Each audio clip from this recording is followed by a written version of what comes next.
वैसे नवंबर में बेरोजगारी का दर क्या है वो टीवी स्क्रीन पर हम दिखा रहे हैं और इसके जरिए आप समझ सकते हैं कि किस राज्य की क्या स्थिति है। सुरेंद्र राजपूत जी सीधे आपके पास आते हुए देखिए, बार बार आप उनके दूसरे राज्यों के मुद्दे पर घेरते हुए कहेंगे कि भारत तोड़ दिया है बीजेपी ने, इसलिए भारत जोड़ो यात्रा है, तो आपको राजस्थान के आंकड़े दिखाएंगे। और सच्चाई तो है ही, बेरोजगारी के मुद्दे पर वो केंद्र सरकार को और तमाम बीजेपी शासित राज्यों को घेर रही हैं। दूसरे नंबर पर तो है राजस्थान ही, आप देखिए पहले नंबर पर हरियाणा है, दूसरे नंबर पर राजस्थान है 24.5% के साथ। गुजरात का आंकड़ा, मध्य प्रदेश का आंकड़ा, कर्नाटक, ठीक है, पहले दूसरे तीसरे पर, ठीक है, बाकी आपने जिक्र कर दिया है।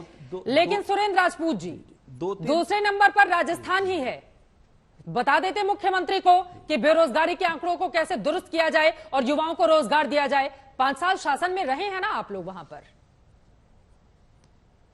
दो बातें चित्रा जी बड़ी स्पष्ट है। पहली चीज, महंगाई हो, बेरोजगारी हो या डीजल पेट्रोल की महंगाई हो, तीनों चीज राष्ट्रीय समस्या है, इनको राज्यवार नहीं बांटा जा सकता।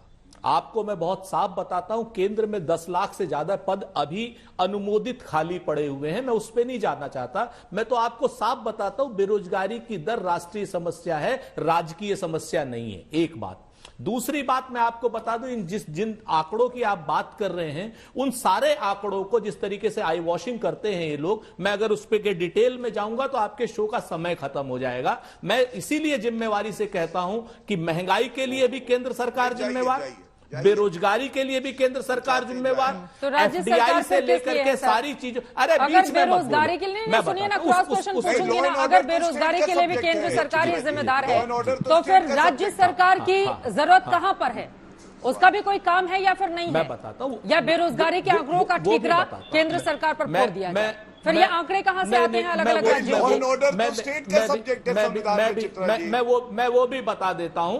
मैं आपको इसी सीएमआई के दूसरे आंकड़े भी चित्रा जी भेज देता हूं, मैंने मंगाए हैं। उसमें आपको छत्तीसगढ़ की बेरोजगारी दर सबसे निचले पायदान पर दिखाई देगी। ये लोग झूठ बोलते हैं। मैं आपको बताऊं, उसमें राजस्थान में सरकारी नौकरियों के लिए बेरोजगारी दर आपको सबसे नीचे पायदान पर दिखाई देगी।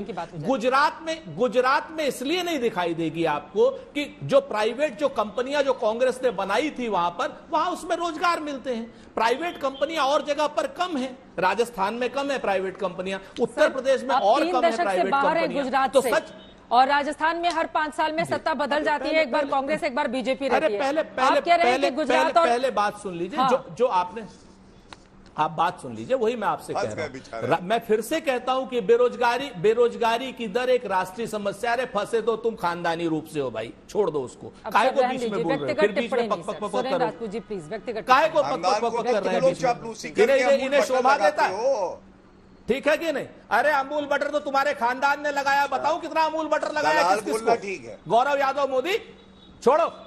राजपूत जी, ये तरीका बिल्कुल ठीक नहीं है। आप लोगों से बार बार मैं गुजारिश करती हूं व्यक्तिगत टिप्पणी नहीं करना है, लेकिन घूम फिरकर आप लोग उसी पर आ जाते हैं। क्लोजिंग कमेंट संगीत रागी जी आपका।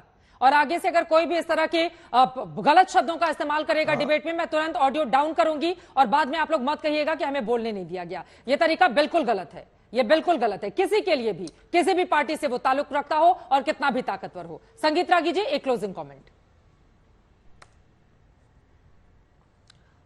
देखिए, राहुल गांधी का भारत जोड़ो क्या उद्देश्य था उनकी पूरी यात्रा का, लेकिन मुझे ऐसा लगता है कि ये कांग्रेस जोड़ लेते वही बहुत अच्छा था।